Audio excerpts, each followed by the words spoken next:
concealed handguns on campus. You know, after we've seen some of these things that have occurred in the national news, and then we've also, and maybe not the national news don't see it, but there's been news reports of people who've been saved because of concealed handgun carrying folks. So the question is, how did you vote on the concealed handgun on campus bill? And the follow-up question is, do you yourself have a concealed carry license? So, Senator, Mike? Of course I do. I have a license to carry a concealed weapon. I was trained in weapons by the United States Marine Corps, and so I know how to use weapons. Where allowed by law, I carry my gun. I believe the right to people who have the right to own firearms, and I will fight for that, and I will fight for my life to make sure that we have that right. That's one of the reasons that people in Mexico, for example, are being tortured and suffering so much, because the citizens are unarmed. And I believe that we have the right to be armed. We have the right to possess weapons in our homes and within our body. In terms of the issue on guns on campus, that issue didn't come up last session. But I will tell you where I stand on that. Initially, I always thought that there should be some places where you shouldn't carry a weapon, like church and temples. But I will tell you that I was persuaded by President Nelson for UT Pan American and by President Kilbur, A&M Corpus Christi and Chelsea Aroa, for the simple reason that our young kids are at a very young age, they're maturing, they're away from home, and they have not yet reached a mature age where they can hurt themselves. There's a very high suicide rate in our colleges and universities, so I did not want to endanger them any further by allowing them to have a weapon in their dorms. Thank you. Rep? I believe the Second Amendment is what gives us the rights to all the other constitutional rights we have. It is a fundamental right that I will defend to the last drop of my blood. There is no other right we have that hinges more upon another right than the right to bear arms, as the Senator said. Now, the issue of campus carry, had that bill been put up, I believe the people have the right to make that decision, not university presidents. I believe you, the people, should make that decision. And for one or two people to make that decision for a population of 10 or 20 people, I think is not the American way. Very bad. Okay? I believe we should take that to the voters and let them decide what is in the best interest of Texas. What is in the best interest of the safety of our children? You know, my child is going to A&M Corpus Christi. And some local guy shows up there with a gun. I hope and pray that her friend sitting down the road behind her has a gun ready to pop the bad guy. Because I wouldn't want him to harm my daughter. That's a fundamental right we have in America. And I would stand up for that. So it shouldn't be my right to make that decision. It shouldn't be his right to make the decision. It should be your right to make that decision. And if that bill comes up, I will vote to give you the right to make that decision for the people of Texas. And that way we'll have the country and the community that belongs to us and not belongs to some bureaucrats. Amen.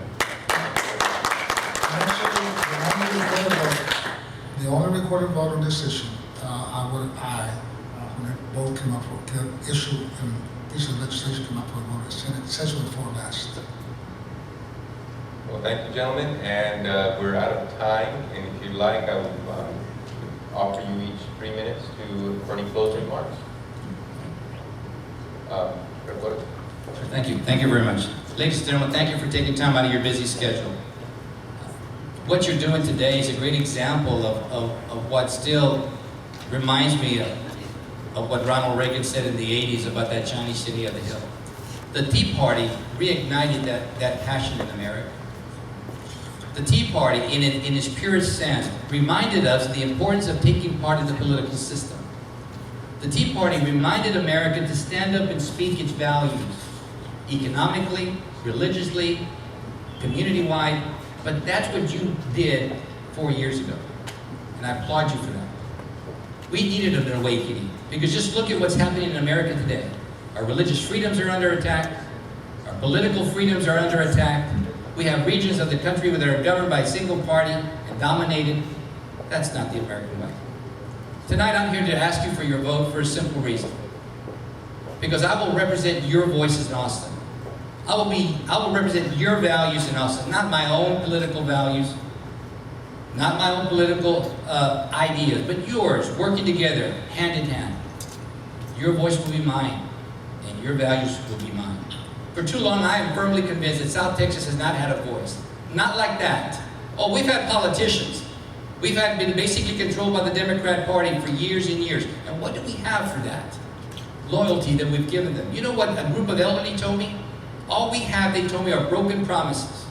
That they promised me this, they promised me that. They said they were going to give me for this, or help me with my son here, or help me with that. And they were crying when they told me those words. Is that what we want in South Texas? More broken promises from a political party that will say almost anything to gain a vote? That's what they told me.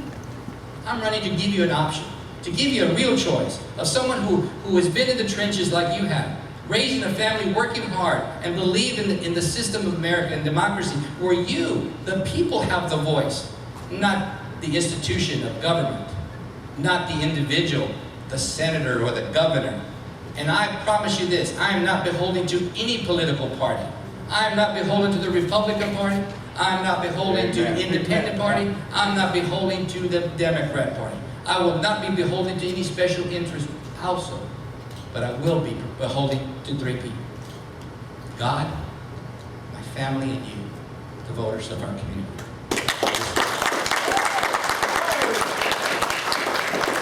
It's high time, as I wrap up, it's high time South Texas has a leader that will go and fight for you. I voted against HB 1, which was against my own party, because I believe South Texas has been shortchanged on education, on infrastructure spending, as far as highways and roads. We have been shortchanged in a voice that somebody will listen to. Well, as a Republican, being in the party of leadership and being Senator number 21, you've got to allow that to be so. I will be that voice for you. Thank you.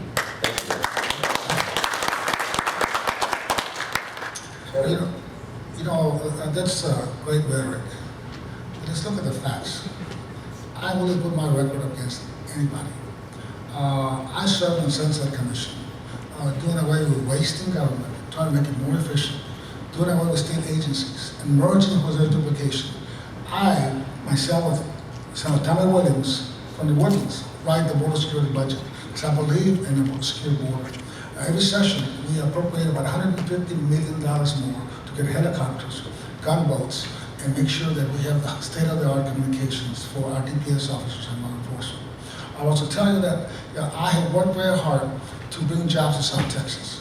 Sometimes during the campaign, there's a lot of mistakes made. But if you look at the record, you will find that South Texas is the fastest growing area, not only in our state, but in our country. We now lead the nation in creation of new jobs. The last 10 years, I've brought in over $1.2 billion to South Texas for infrastructure investments. All you have to do is drive around. Look at that South Bridge, and you'll see the construction going on. Drive up 281, there is still my Senate district that they elected me. And it was going on in Patrullas, in Fremont, in Benbolt, even in Corpus Christi. That's part of our district. I have funded over $1 billion in infrastructure needs. So it is not true that we are standing still. We are a very dynamic, growing area. If you read the Wall Street Journal, read the Financial Times, it will tell you South Texas, the valley, is where the action is. When I first started office, we had over 20% unemployment. It is now 10%. Our state has an unemployment under 7%. Nationwide, it's about 7.8%. In Corpus Christi, it's 6.5%. Here in the valley, it's about 10%. So it is not true. Look at the facts, look at the record. I'm not afraid to put my voting record, my accomplishments. And I remind you that, again, I show up for work. I'm not afraid to work. And my approach is a very balanced approach. I don't take issues up with Democrat or Republican. I take issues based on public policy, based on merit, and what is best for my constituents. And I have fought hard for you, and I'm not afraid to tell you, hey, support me again. I'll continue doing the good work I'm doing. And let's talk about education, House Bill 1. Let me tell you that my opponent, Raul Torres, voted to cut $8 billion from House Bill 1. That's what House he voted. I fought to put back $4 billion as Vice Chair of Finance. I put back $4 billion in public education. And guess what? He voted against it and said those votes were not enough. That's on the record. So I ask you to return it back to Austin as your state senator. I will continue to fight for our families and our country. And God bless you.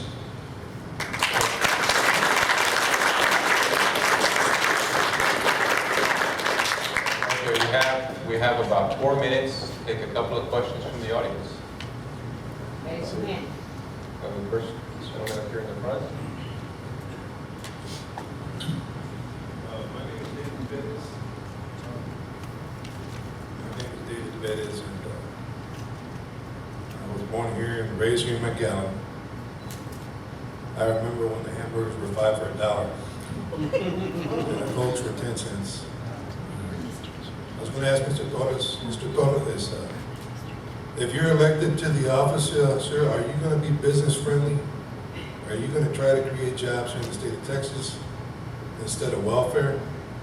There's already way too much welfare. You know, just too much. I believe, as a Christian, the Bible says you don't work, you don't eat. There's too much welfare. I know there's people out there that need it, but are you going to be more business friendly, sir? How long? A minute? Yes. Yes. Yes. I have a proven record of being pro-business. I got an award from the Texas Association of Business for being a champion or a fighter for the business community. I have over an 80% voting record my first session. And the only reason I don't have 100 is because I voted against the budget bill that they were in support of. But the budget bill was wrong for South Texas.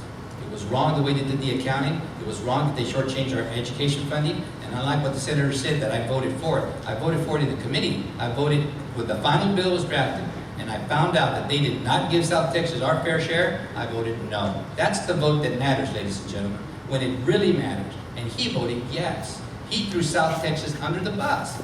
Ask the teachers down here in South Texas, the ones that are looking for a job.